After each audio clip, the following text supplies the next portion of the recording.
August 27, 1967, a day etched in history. If we look back in history, the largest skydiving accident occurred due to a small mistake.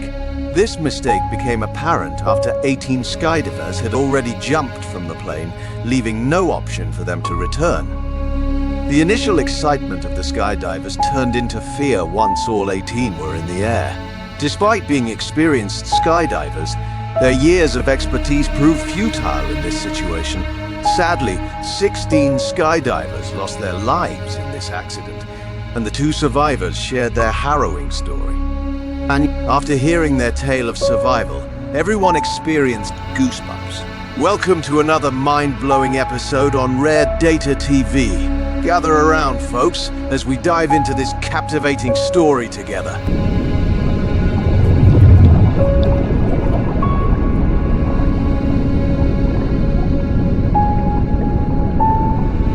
Today, the world remembers the accident known as the Lake Erie Disaster.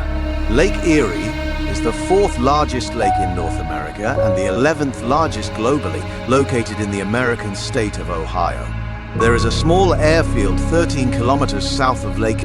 On August 27, 1967, 30 skydivers arrived at this airport, enticed by the offer of a free flight on the B-25 bomber plane used in World War II. A private company had modified it and extended the offer of free flights to these skydivers.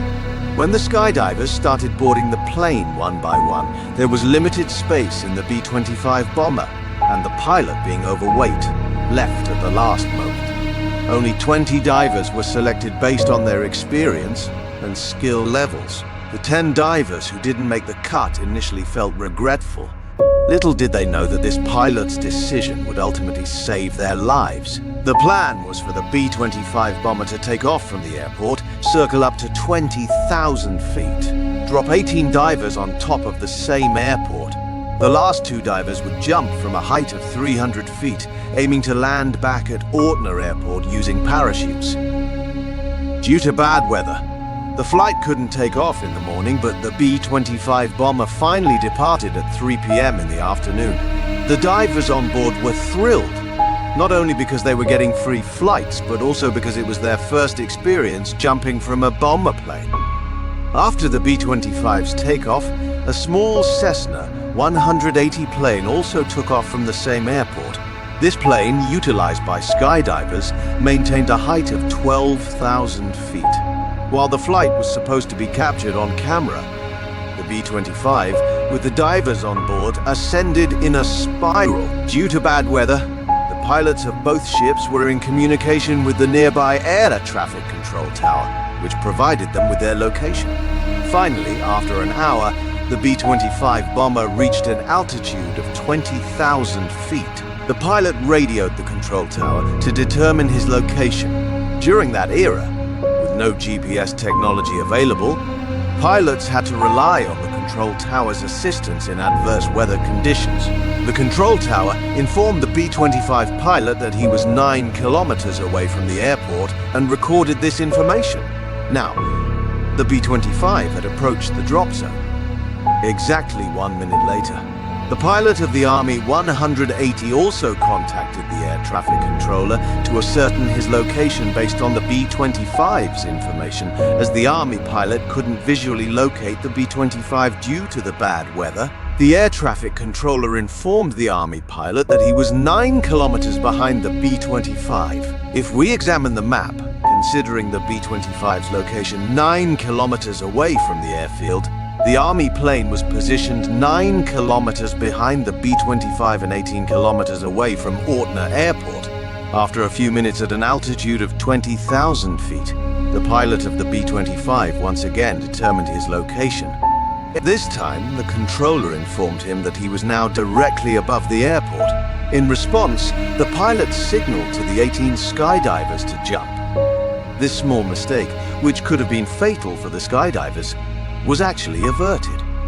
The temperature at this altitude was minus 30 degrees Celsius, prompting all the skydivers to wear an extra layer of jumpsuits. They all jumped together from the B-25 to freefall and formed their formation during the descent. As they fell, they could see a layer of clouds below them. and their parachutes were deployed after passing through the clouds. Initially enjoying their fall, the excitement turned into fear when they encountered a thick layer of clouds. Upon crossing the clouds and the river, they realized with shock that below them was not land, but the deep waters of Lake Erie. At this point, their altitude was only about 3,000 feet, and everyone immediately deployed their parachutes, hoping to land in the water near the lake's border. They soon discovered that the reality was different. The spot where they landed in the water was at least 10 kilometers away from land. Initially thinking they could quickly get out of their harnesses and swim to await help, their expectations were shattered. The weight of the layered clothing made swimming above water impossible for them. Only 2 divers had the foresight to remove their shoes and excess weight before landing. These 2 were the only ones able to swim for some time and were later rescued. Unfortunately, the remaining 16 divers did not survive, and their bodies went unseen for several days. The last body was found after a week. This tragic accident made headlines worldwide, leading to the formation of an investigation team to determine the real cause behind the incident. The investigation aimed to determine whether B-25 had dropped the skydivers and ascertain responsibility. The air traffic controller asserted that when the B-25 dropped the skydivers, it was above the airport, 10 kilometers from Lake Erie. The belief was that strong winds caused the skydivers to drift over Lake Erie. Even if we momentarily accept the air traffic controller's statement, it implies that the winds drifted the skydivers a total of 20 kilometers, 10 kilometers from the airport to Lake Erie, and then another 10 kilometers within Lake Erie. However, experts conducted a rough calculation based on that day's wind speed and diving attitude, revealing that the divers could only drift a maximum of 5 kilometers. This contradicted the Aussies' claim. The B-25 pilot and the pilot of the Army plane contended that their locations were inaccurately communicated.